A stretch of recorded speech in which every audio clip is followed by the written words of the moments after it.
Hi, everybody. This is Cody White from Ring Kings. This is our inaugural video video podcast post Raw thing we do every week now. I'm here with my buddy John Judd. Say hi, John. Hi, John. Where you from? I'm from Seattle. Just started writing for Ring Kings when we launched about a month ago. And yeah, I'm excited to talk about some wrestling. Yeah, buddy. All right, and I'm also here with my buddy Justin Botter. Justin, tell us where you're from. Hi, I'm Justin from Hornell, New York. Been a wrestling fan my whole life, and also excited to talk about some wrestling. Yeah, buddy. And I'm Cody White from Hornell, New York. Started right for Ring Kings last week. So, pretty much going to talk about tonight's Raw. Let's start off with last week's Raw, which we all know was amazing. It was the greatest thing we've seen in a long time. Pretty much because, first of all, it's CM Punk. You know, we're all waiting for him. We're all thinking about him. Paul Heyman comes out, does the CM Punk music comes out and tricks us all. You know, so it comes out, tricks us all, and we're left thinking, okay, well, CM Punk's coming back. Well, the news of today that we CM Punk right now. I think last week was more just playing off the fact that they were in Chicago, and you knew that the fans are going to be hot for CM Punk. So as far as I've read, that it was never any plan to have CM Punk. It was never in any script. They just wanted to make sure that the fans, didn't go too banana sandwich on the CM Punk scenario. And so, yeah. All right, Justin, what do you think about the whole situation with CM Punk right now? What are they using him right? They're not using him at all. Is it all the big hoax? What do you think? Personal opinion, just I don't know if he's coming back or not. I'd like to see him come back, but the way that they're utilizing it now, it seems like they're just dangling CM Punk in front of the fans. Still making him somewhat relevant, but not ever saying if he's coming back or not. And that'll draw heat from the crowd. It'll make anybody you put in front of the camera, if they mention CM Punk, either become a face or a heel. But the way that they utilized Heyman, he was his ex-manager and everything like that, and him coming out to the music made for a good story off the get-go, but I think people would really like to see CM Punk come back. Yeah, so honestly, I pretty much think the same thing. I thought, we're going to see CM Punk, we're going to see, this great, big thing back, and now I'm pretty sure John had nailed the head last week when he said they still own the rights to CM Punk's name. They don't own CM Punk. They can't tell him what to do and what not to do, but they own his rights to his name. He's still CM Punk the wrestler that they still got to sell T-shirts. They still got to put fans in the seats. And what better way to put fans in the seats and sell T-shirts in Chicago than get them all excited that CM Punk's coming back tonight on Raw? He's from his little sabbatical he had, his little Dave Chappelle sabbatical, whatever it is. What better way to do that? That's the person what I think, but hopefully for us wrestling fans, he comes back soon because we know how great of a wrestler he is. We know how great of a mic talker he is. He's one of the best on the mic since The Rock, if you ask me. But CM Punk is back soon. I hope. I don't know about you guys, but I hope soon. So the next thing we'll talk about on tonight's Raw, Hulkamania came out, brother. And what did he have to say? John, go ahead and give the little backstory on what happened tonight. Well, he opens up, and of course, what does he do? He's got to plug the network because he's Hulk Hogan, the spokesperson now. And he didn't mess it up this time. He didn't bodge. He didn't call the WWE Universe 48 times in a row. Yeah. But he plugs a new match, some new Hulkamania idea that he's got, a 30-man over-the-top rope battle royal for the Andre the Giant Memorial Trophy. And I like it. I think it's a great way to get guys that wouldn't normally be on the WrestleMania card in the WrestleMania card. The Dolph Zigglers that have nothing going right now. So I don't know. At the same time too, I would like to see some NXT guys. Maybe they'll do that. I don't know, Botter. What do you think? Yeah, I think some of the NXT guys will be on it, and I do like the match that it'll give some of the younger guys that don't have a push to be able to be in the WrestleMania show. But I don't know. It seems a little gimmicky to me. Yeah, it's a battle royal and everything, but if you're just going for a trophy, yeah, you get a trophy. And how they pushed it tonight, Ryback cut a promo saying that he's going to win it, and then he immediately goes out and loses to the Usos. So I don't know how they're going to do it, but hopefully they can figure something out that works for the fans and to get some of the younger guys in it too. Now, see, my whole take on the situation is we just had Royal Rumble. That's where you get, you don't get to have that push at WrestleMania. WrestleMania is the big time. You have to be liked. You have to be loved. Everybody wants you to be in WrestleMania because you're that guy. Royal Rumble is where you get your little, 15 seconds of fame. Your Dolphs, who deserves a push, or your Biggie Legs, who's doing all right now. That's not for WrestleMania. I feel personally this was set up because right now we don't have a CM Punk match. To me, that's what I'm thinking. Like, CM Punk is not going to be in this huge WrestleMania. How long he's been in WrestleMania, I'm not really sure, but he's not here. So what are they going to do to replace it? What does everybody love? A Royal Rumble style match. And they probably had something planned for. I can't imagine it was planned for WrestleMania. This seems like something that they kind of threw together to me. It's just you just had Royal Rumble at the end of January. Why are we doing Royal Rumble Part 2? I don't know. I read another thing online that one of the original ideas were to have one representative from each of the previous 29 WrestleManias in that Battle Royal, and then it would be just this 1 year that they did it. I liked that idea. I thought that was pretty cool to have some of those old school guys, the Jimmy Superfly Snukas, come in, or maybe the Ultimate Warrior, since he's going into the Hall of Fame. I think that'd be a great thing. He's still in great shape. I don't know. I agree. It's a little too gimmicky. Royal Rumble is like yesterday. I don't know. Justin, anything else on the 30-man over the top Battle Royale? Just that it's gimmicky, and I think it's the first time in 8 years that CM Punk hasn't been a part of WrestleMania, so they might be scrambling to do something. Yeah, there you go. 8 years. You're one of your top wrestlers for that 8 years, and he's not in WrestleMania. Vince McMahon, he always wants that money. And what better way to do it than, get every superstar you have, past and present in the ring, and do it over the top Battle Royale. Which we all probably know with Final Four, but you get your Sheamuses and your big star, your Kane, probably Corporate Kane will go deep into it, same old predictable Royal Rumble stuff we have. All right, the next thing we'll talk about, Justin kind of hit on a little bit, the whole Ryback does a promo, which he's terrible at. No matter what promo he's doing, he's terrible. But he does a promo where he's going to win Battle Royale, which he already had his push to me. I don't think he's good enough to get another push. So he's going to win the Battle Royale, and then him and the whole Ryback whole thing, they lose to the Usos. Do you think that's them just trying to make Ryback a bad guy again, or they're really trying to push the Usos to being long-term tag team champions? John, give me your take on that real quick. Well, I think with the 30-man Battle Royal, the promo that he cut was just more to hype the Battle Royal. He's the first one that made the promo. He has nothing going for him right now other than Ryback. So, and this is an every man for himself scenario. I'm thinking that he's probably going to be the first one eliminated.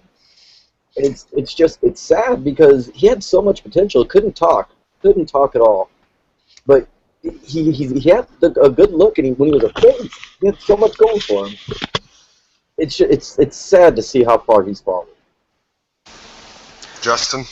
Well, with Ryback, I mean, he's not liked in the dressing room. I mean, when he got his first push, he had a huge chip on his shoulder. He thought he was an untouchable. And they basically, pushed him down. They're like, look, you got to earn it. You just can't walk in here and think that, you're the man already when you haven't proven yourself.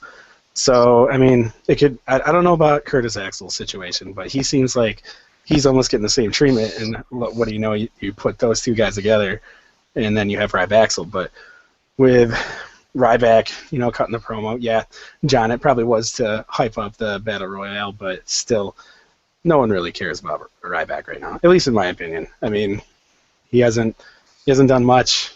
I can't remember a match where I was like, oh, I'm really looking forward to this Ryback match. Has really never happened.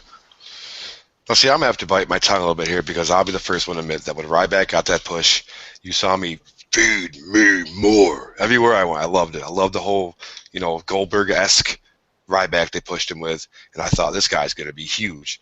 And then you saw him wrestle. Holy cow, was he bad.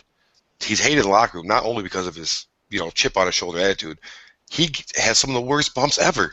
Nothing looks fluid with him. Nothing looks smooth. He doesn't look like he looks like he belongs standing in front of a nightclub telling you, no, you're not wearing the right kind of shirt tonight. You got to go. They need to put him back burner. He's got a big, gigantic body, but he just can't do anything to it. It's all for promo. That's all it is. There's going to be 10 more of them. Guarantee you. Everybody's going to cut the promo. They're going to win Battle Royale. My next question for you guys, though, is how long do we think the Usos hold this title? They're loved, and we finally got a tag team champions that we love. I mean, yeah, the Rose Brothers were infinite, yes and no, but we've seen Cody as a heel and Goldust as a heel before. The Usos come in and face. Everybody loves the Usos. Do they have a long title run, Justin? What do you think on that? I would sure hope that they have a long title run, because it seems like this almost Samoan movement now is really taking over in the WWE. You got Roman Reigns, who's Samoan, the Usos. You had The Rock before that. You had Rikishi. They seem to be able to perform and have longevity. But just the way that they conduct themselves in the ring, I mean, everything they do is spot on. And plus, I mean, the splash off the top rope there's always a replay of it because he jumps 15 feet up in the air. And, I mean, they put on great matches consistently. So I hope that they have a long run. Yeah, John, what do you think? I hope that they do. I don't think they're going to, just because they're the Usos, and I mean, they're a tag team in the WWE. They're not relevant. That's just how it is now. It's not the Attitude Era where you had 500 great tag teams. So, no, I don't think they keep it very long. I think they probably go into a fatal four-way scenario and drop it at WrestleMania. Probably back to the Road Dogs or some other team. I can't even think of one because it doesn't matter because it's the tag team division in the WWE. They're great competitors, and they put on amazing matches. So I hope they do. No, I don't think they're going to keep the title very long, and I don't think they get a really good push either. I'm going to have to disagree with this one, John. I think they have a long run for it because the tag team division is the best it's been since the Attitude Era. My prediction for this, they have a good run, to me a good run with a title anymore is 6-7 months. That's a good run. If you push that long on a title run, obviously CM Punk had his 400 some odd days he was champion. Besides that, how long? We don't really have Dean Ambrose's U.S. title, which is an irrelevant belt now. You know what I mean? But they have a long run. You know what I think happens in 6-7 months? Maybe Survivor Series, SummerSlam era time. What's that NXT tag team champions right now, John? You know the name of them. What's it called? What are they called? The Ascension. The Ascension. These dudes are big, mean, dark characters. What better to have happen once they get good enough to come up to the WWE to have the ultimate good guys in the Usos, the crowd pleasers, the high-flying acrobats that jump 15 feet off the rope and, do dual moonsaults into the over top ropes onto people. What better to have than the Usos versus them? The ultimate good guy versus bad guy scenario. It can't happen right away. The Ascension's running NXT right now. They got to obviously hand the ropes over to NXT before they could come to WWE. But I think that's what's going to happen. They get home for 6, 7, 8 months, get a good push. Vince McMahon finally gives the fans a little bit of something they want. A little bit. Not too much, because God forbid, you got to keep them on the edge of their seat, keep them coming back just to see if you're going to get that. But, I mean, what's your take on the Ascension there? The Ascension versus Usos, Botter? Well, I think you hit the nail on the head. I mean, yeah, the tag team division has been rapidly growing, not to the point where, I mean, it was in the Attitude Era where you had, you could have Mosh and Thrasher be the tag team champions, which they were for a long time. But I mean, even tonight, which we'll probably hit on. Well, actually, no, we'll hit on. We had Roman Reigns and Seth Rollins just team up together with Dean Ambrose on the outside being the manager. And they worked well together because, they're in the Shield. But to have Ascension versus the Usos down the road, I'm totally for that.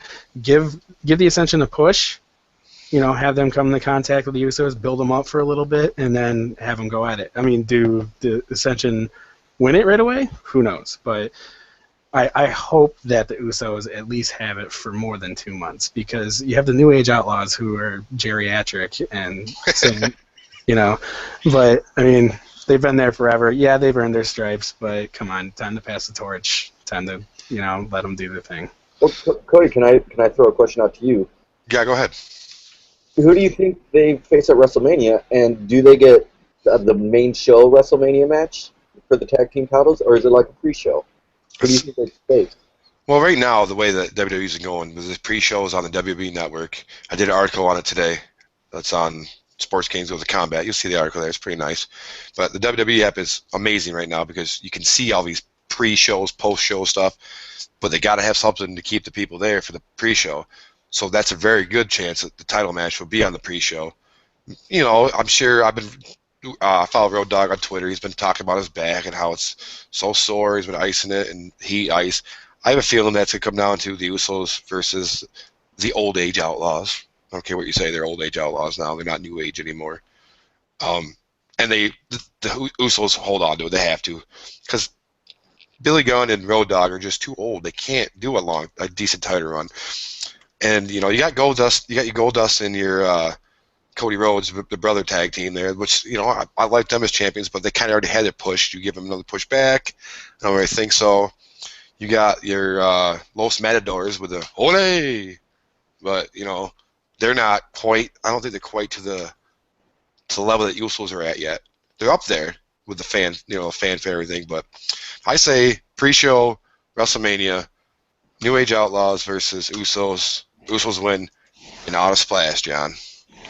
I mean, if I can throw it in here too, I'm pretty sure a couple WrestleManias ago, The Miz won the Intercontinental Championship on a pre-show at WrestleMania. Well, yeah, they gotta have one title. The pre-show's got to be a title. Yeah. So if they're doing that with the Intercontinental belt, I'm pretty sure they could do it with the tag team belts. And then another thing not to forget about is it's all going to be on the app this time. It's not just the pre-show, it's WrestleMania. All those pay-per-views are on the network. So it's pre-show, post-show, and the WrestleMania. It's all going to be on the same thing. I guess it really doesn't matter. All right, well, we hit on the Usos. Let's talk about the next dead segment I don't really want to talk about, but we have to because it's WrestleMania. Happens every year, and you can tell right now that I'm not a fan of it. Undertaker coming out and talking about his stupid streak again. Obviously, if you guys don't know, Undertaker versus Brock Lesnar, which I called the minute Brock Lesnar walked back in the WWE, he was going to be the one fighting Undertaker at WrestleMania, try to break the streak.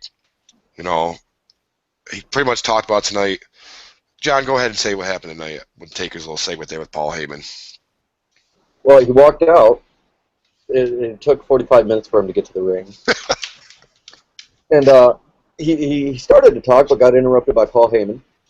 And he ended up not saying anything other than Brock Lesnar is going to rest in peace. And that was his whole hype. That's all he did. Paul Heyman is Paul Heyman. And he golly, man, he's money on the microphone. I think this whole match, the best part about it is going to be the building up for it. Because you got Paul Heyman, the mouthpiece for CM Punk when he didn't need a mouthpiece at all. It money every single time. Was I a fan of the segment? No. Where's Brock Lesnar at? So that's my opinion. All right, Justin. Let me ask you this. We heard what he has to say about it.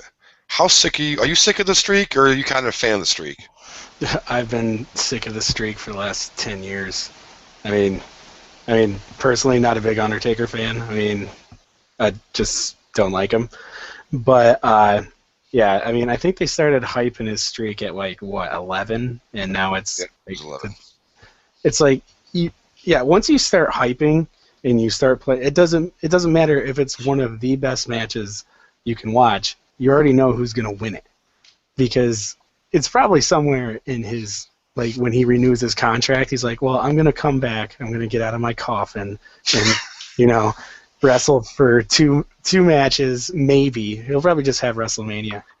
But it's just like, okay, you're known for this, so everyone in the arena knows what's going to happen. It doesn't matter how good of a match you put on. People might clap and be like, oh, it was a good match, but, we knew The Undertaker was going to win. It's not something that you put Vegas money on it. So it's like, I mean, honestly, I really hope this is his last match. Because it's like, get the streak done and over with. Give that match that you're taking from somebody that could possibly deserve it. You know, somebody that could really heighten their career. I mean, he's 21-0, right? So that's 21 matches that he's taken from someone. And I mean, the coffin match against Mark Henry a few WrestleManias ago. That's on my top 10 of stuff I don't care about.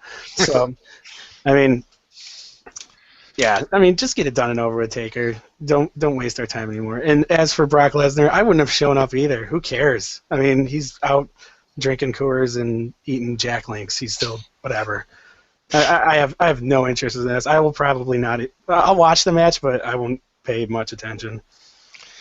This is where I'm at. This obviously, I'm not a fan of the streak. Never have been. It's dumb. It's predictable. My only thing is, at some point, I feel like Vince has. If it's not contractual, if it's not in his contract that he gets it, the automatic win. What if he does? What if he does lose to Brock Lesnar? Is he Brock Lesnar the guy to lose to, or should he have lost to Shawn Michaels in those two great matches, or Triple H, or CM Punk? I mean, he's had so many great matches. I feel like no matter what happens, if he does end up losing, I'm still going to be disappointed because it's not going to be one of those matches that, like the Shawn Michaels match where they each did their finishing move 3 different times and kicked out of it. Like, it's not going to be one of those great matches that he's already had because he's not as young as he was anymore. He can't perform like he can't keep going as long as he can. It kind of sucks to think that if he does lose, which I don't think he's going to, but if he does, it's not going to be that entertaining. It's not going to be, oh my God, Undertaker lost because of a great match. It was, oh my God, Undertaker lost because they didn't want to do the streak anymore. Yeah, and it could go down as, too, if you have him lose to Brock Lesnar, a guy who's been in and out of the WWE. I mean, a guy who really doesn't. I mean, I don't like Taker, but I mean, Brock is as flaky as you can get. The guy left to do, I think, well, he did football first, and he failed at that. And then he did UFC. Yeah, he won the championship, but he faced like 100-year-old Randy Couture. And he's like, well, I suck at this now. Frank Mir, actually. And, well, he won against Couture, but whatever. Who cares? It's Brock Lesnar. he comes back in, and he's going to be in one of the main events in WrestleMania, even though he hasn't really, 1, wrestled, 2, proven himself, and 3. He beat up the Big Show with a chair. Oh my gosh. Yeah, and he broke Triple H's arm. Yeah.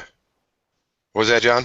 You put Mark Henry through a table too. God, woo. Oh yeah, that was kind of impressive though. That was kind of impressive. No. All right, let's get off the Brock Lesnar Taker thing because it makes me mad just thinking about it. My next question, Justin, is going to be for you because these are your boys. Rumors came out today. Shield's not breaking up, or if they do, it's not going to be for a while. What are you thinking about that? Absolutely love it. I love the Shield. I mean, when they're on, I'm glued to the TV.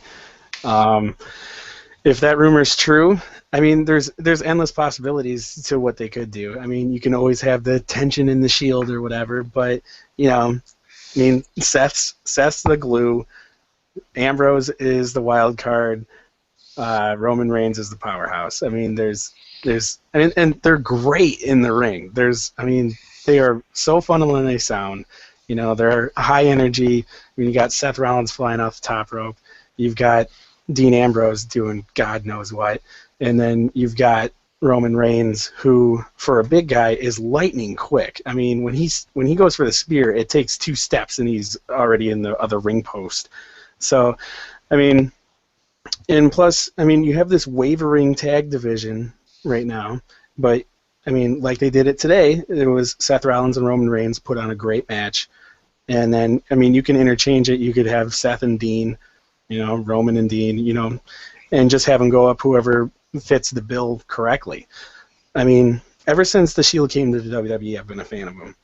So, and I can't honestly remember, I know that they did the run-ins and they did the triple power bomb. Yeah, how do you like the Shield that first came in and they were unbeatable, what's going to happen. They made the matches predictable. Until they lost the match, how do you like that? To me, that's just, I hate predictable wrestling, and that's... Yeah. for that first 6 months, they were so predictable that every time I saw them, I walked out of the room, grabbed a beer, and sat down in the chair, and just didn't watch it.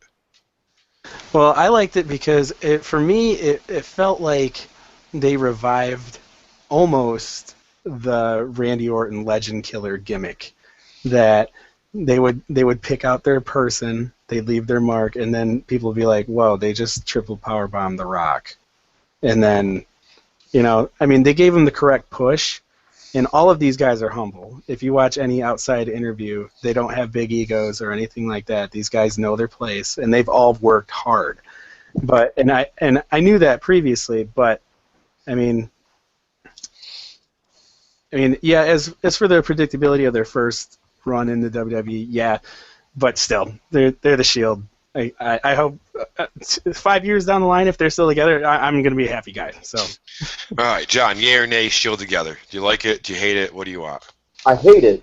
I hate it because of this. You're looking for a reason to give the U.S. title relevance, and you've been hitting at the Shield breaking up. What a better way to give relevance to the U.S. title than a triple threat match between all three members of the Shield for the U.S. title at WrestleMania.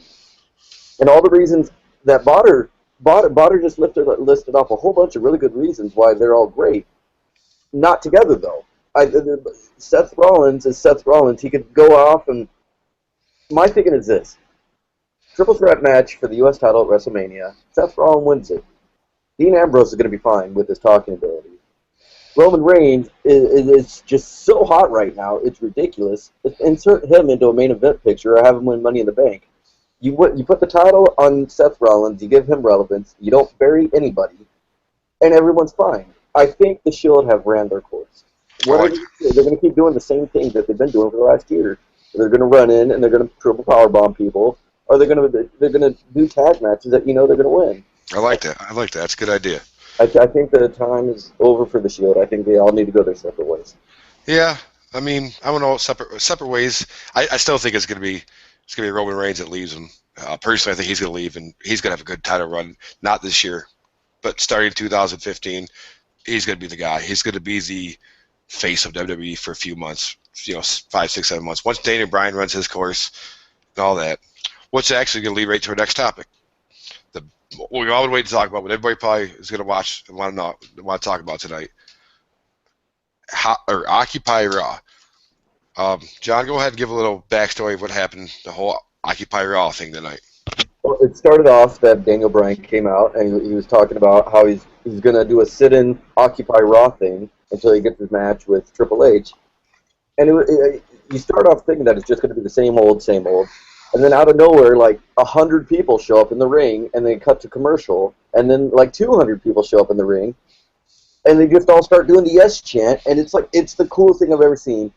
Triple H and Stephanie McMahon come out, and Stephanie starts cutting this Attitude Era-esque Stephanie McMahon promo with the high-pitched. I don't want to do it. I don't want to embarrass myself. Please don't. Mm-mm. But the Triple H just loses his mind, and he's like, all right, security, come out. And 2 guys come out. 2 guys. And obviously, they're not going to do anything. So Triple H says, all right, we're just going to continue with the show with 200 people in the ring doing the yes chant, with the entire arena doing the yes chant. And Damien Sandow comes out, and of course Damien Sandow comes out, because look at how far he's fallen off the map. Of course he's that guy. And so nothing happens until Triple H finally agrees for the match at WrestleMania, Triple H versus Daniel Bryan. But you throw in this caveat, that's not all Daniel Bryan wants. If Daniel Bryan wins, he's inserted into the main event at WrestleMania. Potter, what do you think? I'm thinking that was one of the best promos we've had in a long time. Like, all the people coming into the ring, doing the yes chant. There was at least 100 in there. And,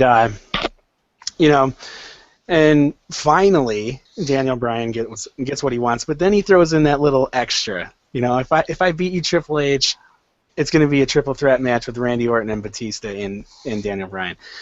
Now, Daniel Bryan is no stranger to wrestling twice in one night, but what I want to know is, when is the last person to wrestle almost in 2 main events on one same night? And then I'll tell you this: if Daniel Bryan beats Triple H and then he goes on, I just thought of something. Triple H, Daniel Bryan pre-show maybe? Is that oh, is that pre-show worthy? no, Not title. Gives us the time to rest, you know? Yeah, but the build-up that you've had between Daniel Bryan and Triple H, I mean, I think you would have to have, that be one of the main events. But going back to if Daniel Bryan beats Triple H and then goes on to win the Unified Championship, that will be the culmination of all of our frustrations just leaving. And do you know how loud that arena is going to be when his music hits? It's going to be absolutely insane. I'm already excited about it, but if he loses, I'm going to break my TV. Yeah, I said the same thing. After all this year of Daniel Bryan almost getting there, if they don't put the title on him at WrestleMania, I'm quitting Ring Kings. I'm never watching wrestling again.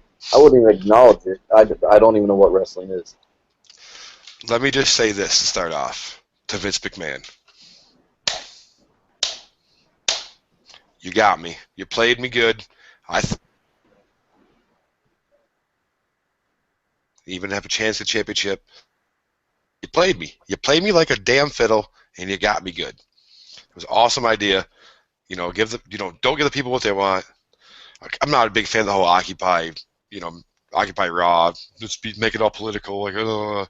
No. But you got me. You played me good. I'm excited. To me, if they don't put the title on Daniel Bryan at WrestleMania, they're drunk. They're drunk with too much power. The only thing that scares me the most is Batista came back. He's just coming back. You can't tell me he didn't push for a championship push in his contract. I know he had to. Why else would he have come back so easily after all these years and his illustrious MMA career of 1-0? Why would he leave that?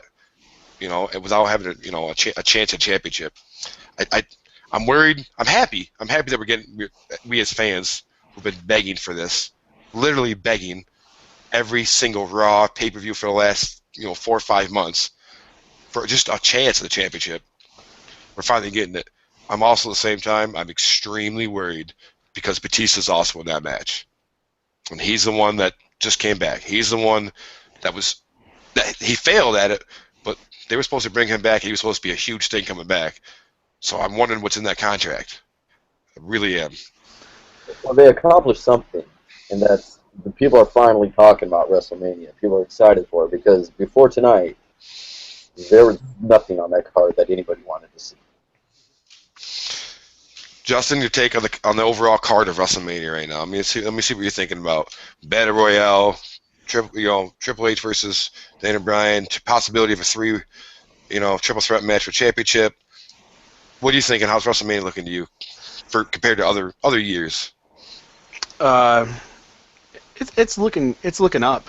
I wouldn't say that it's great. I mean, if you have the 2 matches with Daniel Bryan, people are going to be glued to their seats because Daniel Bryan puts asses in the seats. But I mean, I need a little bit more because I don't. Who cares about the streak match? I just don't care. And then I just need something else, not even the battle royal because we had the Royal Rumble. Just it's fresh in our minds. I mean, but we haven't even talked about yet. What's that? The Wyatts and Cena. Oh yeah. That's how irrelevant that is, and how we're sick of John Cena. I bring him up in the damn podcast. He did a great job selling that injury this week. Yeah. I just walked straight out like nothing happened. No reference, nothing. So how excited are we guys for seeing John Cena beat up on the Wyatts or vice versa? It's going to be a squash match. They're going to get. It's just. Come on, can we just get John Cena? Just get him off the WWE, put him to work full time for Make-A-Wish Foundation, which he does a great thing for. But let him do that. Let us have our wrestling back. I'm so sick of Cena. Him and the Taker thing. I want fresh. I want new. I want something that's gonna make me say I can't predict this. And you guys know better than anybody else that knows me. I can predict a Raw or pay-per-view like nobody else. I shouldn't be able to do that as a fan. That's ridiculous. John, what do you think about Cena Irrelevant or not, we got to throw him in there, I guess. I'm thinking less about Cena, more about Bray Wyatt. I think that match actually, I think it'll steal the show. I think, I think in a shocker, Bray Wyatt wins clean. If you look at how far he's come in such a short amount of time, boy, I tell you, he's it's Good they're old, pushing good him. old Husky Harris. Good old Husky Harris. Grow a beard and get some tattoos, and wow, apparently you're wow. All right, but when he puts on great matches, he's creepy. Not only can he talk, I think right now with CM Punk being gone, he's the best talker. I'll agree with that. Yeah, I could see that just out of nowhere, just kind of stealing the show, and Bray Wyatt wins it. Justin, anything on the Cena Bray Wyatt thing that John didn't already hit on? I'll watch it for Bray Wyatt, and in my own mind, like Bray Wyatt's gonna tie him to the rocking chair, and then next week Cena's gonna come out as part of the Wyatt family, and instead of doing rapping, he'll do like Bayou songs about how the world's ended. That's my perfect world. All right, guys. Well, this has been the first podcast of many more to come. Look for us after Monday Night Raws. We're not gonna do every single show, but we'll do the good ones. We'll give you guys what you need. My name's Cody White. My Twitter is at WLater30. I guess I messed that up down below. John, go ahead and tell me your handle. John Judd. Mine put down below right there. It's Vamp 2585 or 8525. I don't know. I can't see it. But yeah, follow me on Twitter and chat up some wrestling. Justin, you want to give me your handle real quick? That you do a lower third this time? Oh yeah, I didn't do lower third. Well, it's Justin Botter, but my name's Justin Botter, but my Twitter handle is just Botter, Bauter, and Go Shield. All right, guys. We write for Ring Kings. We do some pretty good articles. We're not just wrestling. If you guys are into UFC or boxing, go to sports-kings.com. Click on the Combat channel. That's pretty much wrestling, UFC, breaking news, boxing. Whatever you want. Yes chance, viral yes chance all day long, because that's what we do. All right, guys. Thank you for your time, and we will see you soon.